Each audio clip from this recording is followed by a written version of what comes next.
So, how do you think the government's handling the pandemic crisis? We know what the Home Secretary said this morning. The government has been consistently ahead of the curve, said Priti Patel. Really? Are ministers and officials furious with France for closing the border to Brits? They are, according to reports this morning. And if Christmas had to be cancelled, it hasn't been, of course, but it will be bleaker without seeing family and friends. Was the Prime Minister too slow to act after millions of us had made our plans and raised our hopes? And what is the route out of the blockage at the ports, and how long till we get there? Welcome to the Community Secretary Robert Jenrick. Robert, hi. Hi, good evening. And thank you for making time to talk to us. Let me just start with the crisis, the most immediate crisis at hand. The Prime Minister, Boris Johnson, he spoke just about this time yesterday, didn't he, of reaching a deal with France to get traffic moving, and a deal to be reached within hours. Now, that was a day ago, and I'm looking up at the news channels now. All I can see are queues and stacks of lorries, and a headline that says 3,000 lorries are stacked up waiting to get across the channel. So, Robert, has there been a deal? And if there is, what is it? Well, as you said, the Prime Minister intervened yesterday and he spoke to President Macron. Since then, there have been numerous conversations between Grant Shapps, the Transport Secretary, and his French counterpart, and others, including our ambassador in Paris, has been discussing with the French.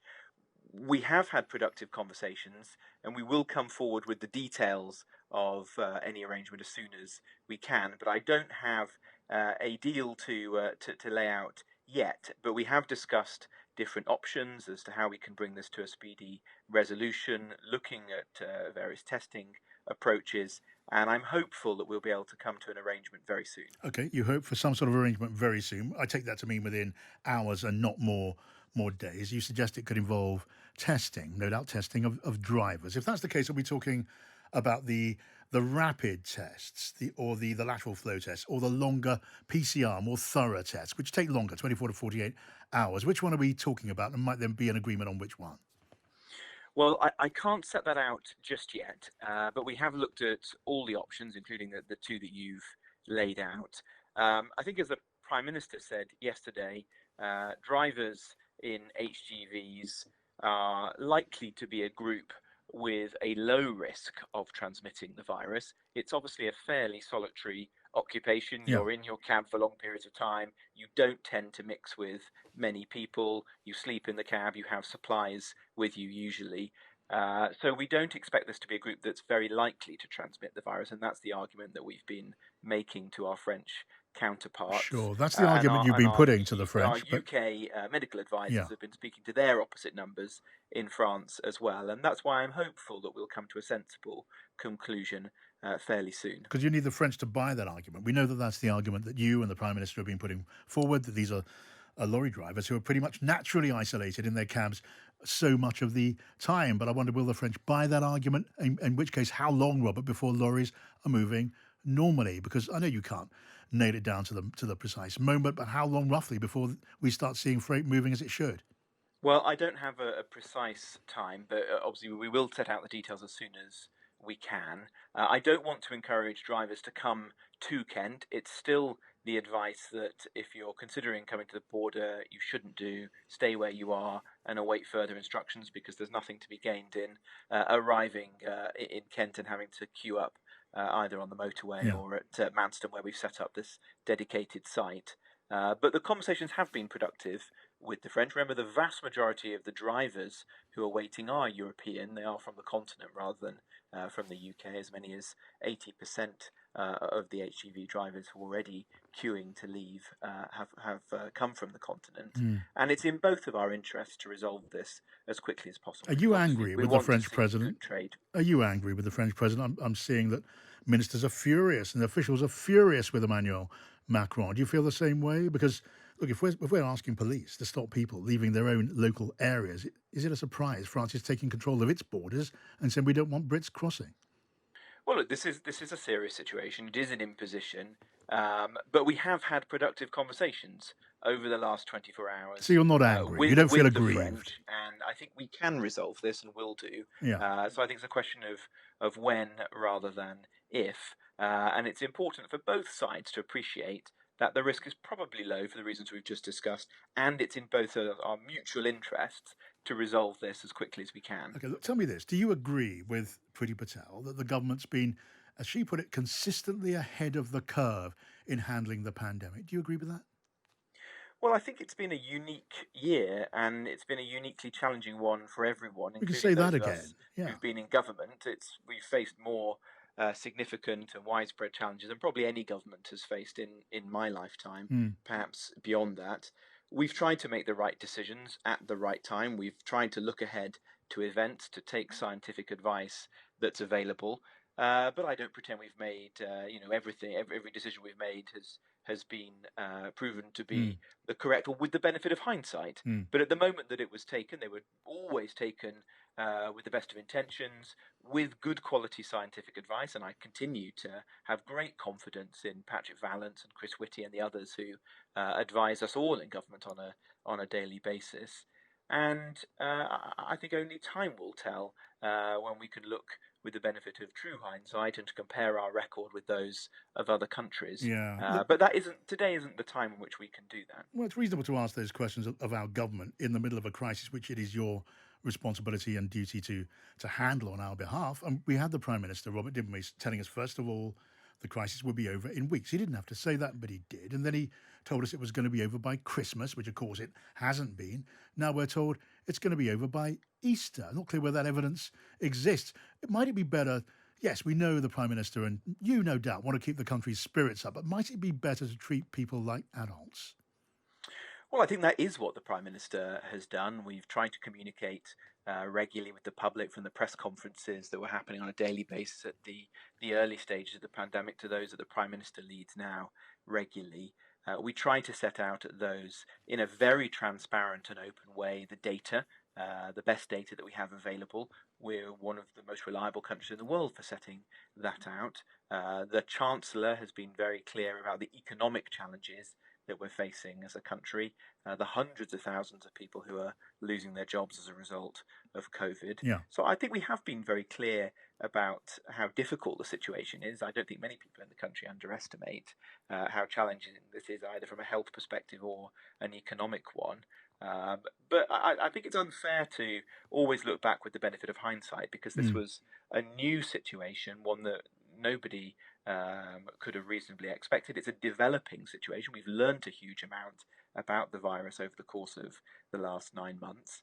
And as a result of that, our approach has had to change. Yeah. I mean, it was only, remember, on Friday that the Prime Minister was given the very compelling evidence that the new variant was so much, so more transmissible than its predecessor, Yeah. and that had to change direction once again. So it's easy to say that you could always look ahead, but that hasn't been the case here. We have had to develop our approach as the science has changed and as the facts on the ground have changed. Yeah, and I am keen, as far as I possibly can, to be fair and not to try and take advantage of 2020 hindsight. But if I just take your argument there aboard, even if it's so that you realised as a government very late in the day that the new strain of the virus was more infectious, the scientists, we know, they wanted tougher restrictions. They were worried, and that was clear. The opposition party, the Labour Party, they wanted tougher restrictions, and we can see that the public, they support the tougher restrictions now, and they supported tougher restrictions before, in the main. You took a decision to go ahead with Christmas and then hit the brakes, and it caused pain to millions of people. Now, I don't generally, Robert, believe me, ask ministers to say sorry for things. I think it's just too easy to ask that. But given what people are going through now, given the way that it has been handled, even as you say, with the best intentions at mind, would you care? Do you think it's appropriate to say sorry to the British people now? It might even help. It might even earn you some credit. And there's your opportunity. You have the floor. You have a microphone. What would you say? Well, I feel very sorry for all those people whose Christmases have been cancelled. It's something that almost all of us have had to deal with. I've had to phone up my own parents, and we've chosen not to go ahead with Christmas. In fact, we can't now as a result of the new restrictions, even if we had wanted to.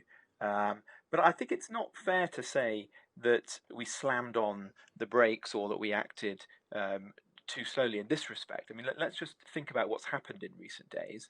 It was only on Friday that the Prime Minister was presented with the evidence from NervTag and advised by our scientific advisors that this new variant was so transmissible, that the viral load was greater, that it was now accounting for the majority of cases in London and the South East. By Friday evening, Yeah. the COVID Operations Cabinet Committee that I sit on was convened. We discussed at length. We met again first thing Saturday morning. By lunchtime, the Cabinet had been convened to have a broader discussion.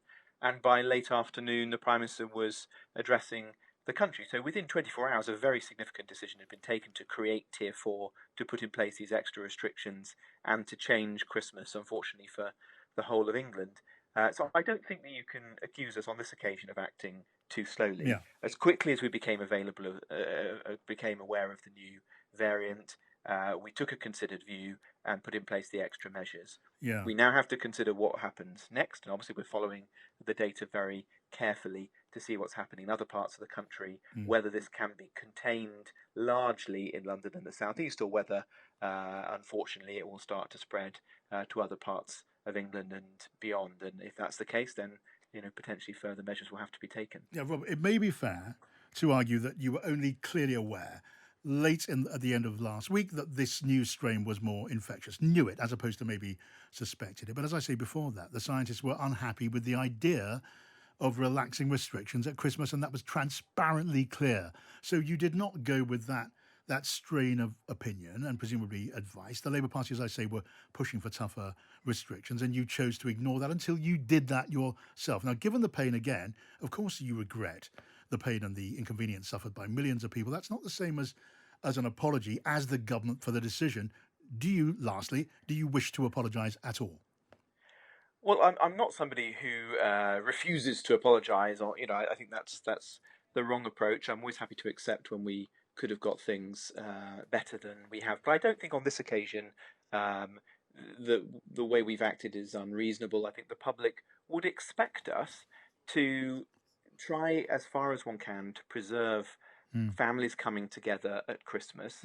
Many people have been longing to get together at Christmas after the hardest year that any of us Robert, can the opinion remember. polls tell us that three-quarters of people, End, if I may, three-quarters of proved people, that the virus was spreading so fast that we had to take further action. But the decision to try our hardest to keep Christmas open was, I think, the right one. Well, and one that I think many fair people can understand the motives there. Most people take the view that it was handled wrongly, even though they support the restrictions. Three-quarters of people on a reputable poll by the YouGov organisations believe that it was handled badly. But I've got your answer there. Let me just move on to this. Something more immediate, also of consequence to a great many people who are in many cases really rather hard off. Marcus Rashford, the Manchester United footballer, I'm sure you know, he wants the value of extra universal credit, the benefit during the crisis, protected after April. It's due to go back to a lower level at that point. Now, the Work and Pension Secretary, your colleague, Theresa Coffey, seems to agree with him. For the record, Robert, do you agree it would be right to maintain the value of universal credit in the way that Marcus Rashford but many others want? Well, we're all very concerned about the cost of living and trying to protect those on lower incomes. With respect to this change, the Chancellor is alive to it as well. He said so, but he said he's going to make a decision next year, perhaps at the budget or at an appropriate time. So I don't think it's right for me to preempt that. This is a question for the Chancellor and the Prime Minister, and they obviously will consider it in their own time. But if you think of all of the measures that we've taken over the course of the year, from the furlough scheme to increasing the generosity of universal credit, to which is relevant to my area as Housing Secretary, putting further funding into housing benefit, all of these things have been designed to protect people on lower incomes, and the studies that have come out subsequently by the international advisors and the OBR have all shown that the support package put in place by the government is not only one of the most comprehensive of any developed country in the world, but is one that is focused primarily on those people on lower and average incomes. And that's absolutely right, because people, of course, everybody has suffered as a result of the pandemic, but it is those people who can least afford to do so that we need to make sure can shoulder the months ahead. And although we hope that 2021 will be a year in which we turn the corner on the pandemic, potentially quite quickly. Finally, it's going to be a year of significant economic disruption as well. So we've got to protect those people. And the disruption will be profound if there's no Brexit trade deal. We need a Brexit deal, don't we? Do you think we'll get one? Well, I'm hopeful, but there's still some way to go. The EU is very clear about what we want. There's still one or two very significant issues which we haven't reached satisfactory resolution on yet. But discussions are continuing. Lord Frost is in Brussels and is working as hard as he possibly can. So let's wait and see what happens in the coming days. But if we're not able to receive, to get the assurances that we need, then I'm afraid we will have to leave the transition period at the end of the year on WTO terms. And I think that's right, because this is an agreement that will last. There's no point rushing into something that we don't think is satisfactory. Okay, last like one. many people, I'm hopeful that common sense will prevail and the EU will come closer towards us and we'll be able to reach an agreement. Okay, last one. And again, thanks for your time. Today we hear that the Prime Minister is recommending and awarding and pushing through a peerage for the former Conservative Party Treasurer and party donor Peter Cruddas. That's despite the fact that an independent scrutiny committee has said he should not have had that peerage awarded or recommended by the Prime Minister. Is it right to do that? Well, the process is that the Prime Minister makes the recommendation, not the Commission. The Prime Minister takes advice from the Commission, and he obviously values their opinions and the work that they do to provide that. But ultimately, it's a decision for him, and he's decided that Peter Cruddas is the right person to enter the House of Lords. Do you think he is? Do you think he's the right person? Well, I don't know him personally, but I know his record, and he is one of the country's leading businessmen and a very notable philanthropist as well, who's given millions of pounds to a range of different charities, created his own very well-regarded foundation. So he seems he's like also been very generous to the Conservative Party, hasn't he? Yeah, he's been very generous to the Conservative Party, and the notion, it's very familiar that people who are in favour with the political party sometimes get their reward this side of heaven, sometimes with peerages. We know that. Well, I don't think that his life should be defined by that. He's somebody who is a self-made man who set up one of the most successful businesses in the country and has given many, many millions of pounds to a range of charities over the years. He has given donations to the Conservative Party. That's a matter of public record. But equally, I think that there's nothing wrong with that. Our system is one where private individuals who are UK citizens are able to donate to political parties and play their part in the political process.